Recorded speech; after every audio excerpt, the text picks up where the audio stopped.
తెలంగాణ ఉద్యమకారుల ఫోరం చేస్తున్న పోరాటాల ఫలితంగా గత శాసనసభ ఎన్నికల సందర్భంగా కాంగ్రెస్ పార్టీ మేనిఫెస్టోలో పొందుపరిచిన విధంగా ఉద్యమకారులకు ఇచ్చిన హామీలు నెరవేర్చేలా మంత్రి పొన్నం ప్రభాకర్ ప్రకటించడం హర్షణీయమని తెలంగాణ ఉద్యమకారుల ఫోరం మహిళా విభాగం రాష్ట్ర అధ్యక్షురాలు పోతు జ్యోతిరెడ్డి అన్నారు.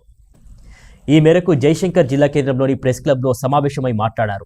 తెలంగాణ ఉద్యమకారులకు సంబంధించి హైకోర్టు కూడా కీలక ఆదేశాలు జారీ చేసిందని, 250 గజాల ఇంటి స్థలం, నెలకు 25,000 రూపాయల పెన్షన్తో పాటు తదితర హామీల్ని అమలు చేయాలన్నారు.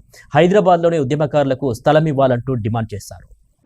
ఉద్యమకారులకు 33 జిల్లాలలో ఉన్న మహిళా కమిటీ ఉద్యమకారులకు అందరికీ ఉద్యమ నమస్కారాలు, ఉద్యమ అభివందనాలు. ఈ రోజు మనం ఏదైతే కాంగ్రెస్ పార్టీకి మద్దతు ఇచ్చి గెలిపించుకొని మనం ఆశపడ్డామో, మన ఆశ కొంతవరకు నెరవేరిందనే చెప్పుకోవాలి. వారు ఇస్తామని చెప్పినట్టుగానే ఈ రోజు చిన్న ప్రకటన కూడా చేయడం జరిగింది. పొన్నం ప్రభాకర్ గారు నిజామాబాద్ జిల్లాలో మీటింగ్ లో అనడము మనకు చాలా శుభసూచకం. వారందరికీ కూడా శుభాకాంక్షలు తెలియజేసుకుంటున్నాము. నిన్న మనకు హైకోర్టు నుంచి కూడా రావడం జరిగింది. ఉద్యమకారులకు 25,000 పెన్షన్, 250 గజాల జాగా, దానితో పాటు తెలంగాణ ఉద్యమకారులు అని చెప్పి కార్డు, మిగతా ఉన్నటువంటి ఏవైతే ఉన్నాయో మన కోరికలు అవన్నీ కూడా ఇవ్వాలని చెప్పేసి హైకోర్టు ఆర్డర్ ఇవ్వడం జరిగింది.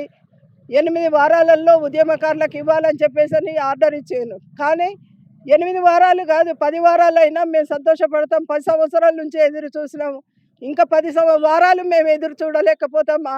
అయ్యా ముఖ్యమంత్రి గారు, మాకు ఇచ్చే భూమి జిల్లాలలో కాదు, మండలాలలో కాదు, హైదరాబాద్లో ఇవ్వాలి.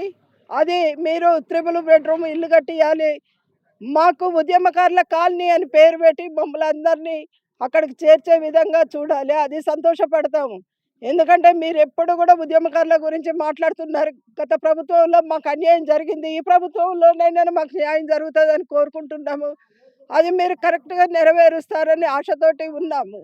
ఈరోజు చాలా సంతోషంగా మా ఉద్యమకారులు అందరం పండుగలు చేసుకుంటున్నాము, పాలాభిషేకాలు చేస్తున్నాము, పూలాభిషేకాలు చేస్తున్నాము. ఎందుకంటే 15 సంవత్సరాల నుంచి రోగాలతోటి, నొప్పులతోటి కొంతమంది ఉద్యమకారులు గుండెపోట్లతోటి, నేను 10 రోజుల క్రితం ఒక ఉద్యమకారుడు గుండెపోటుతో చనిపోవడం జరిగింది. చాలా బాధాకరంగా ఉంది మా పరిస్థితి. ఎంతోమంది కిడ్నీలతోటి చనిపోవడం జరుగుతుంది. ముఖ్యమంత్రి గారు, మీరు ఒక్కసారి ఆలోచించండి. 8 వారాలైనా పర్వాలేదు, కానీ కంపల్సరీ ఉద్యమకారులను కనికరించండి. మీకు వేల దండాలు పెడుతున్నాం. మా ఉద్యమకారులను మాత్రం చిన్న చూపు చూడకండి. ఆ రోజు అమరవీరులు ఉన్నారు, మీరు చాలామందిని కూడా పక్కకు పెట్టిండ్రు. ఆ రోజు ఇంకా చాలామంది ఉన్నారు, వాళ్ళకు కూడా మీరు న్యాయం చేయాలి. ఇప్పుడు మా ఉద్యమకారులలో కూడా చాలామంది చనిపోయినటువంటి వాళ్ళు ఉన్నారు. వాళ్ళ భార్యలను కూడా మీరు కనికరించాలని కోరుకుంటున్నాం. దయచేసి ఇవన్నీ మాకు సమకూరుస్తారని మేము కోరుకుంటూ, జై తెలంగాణ.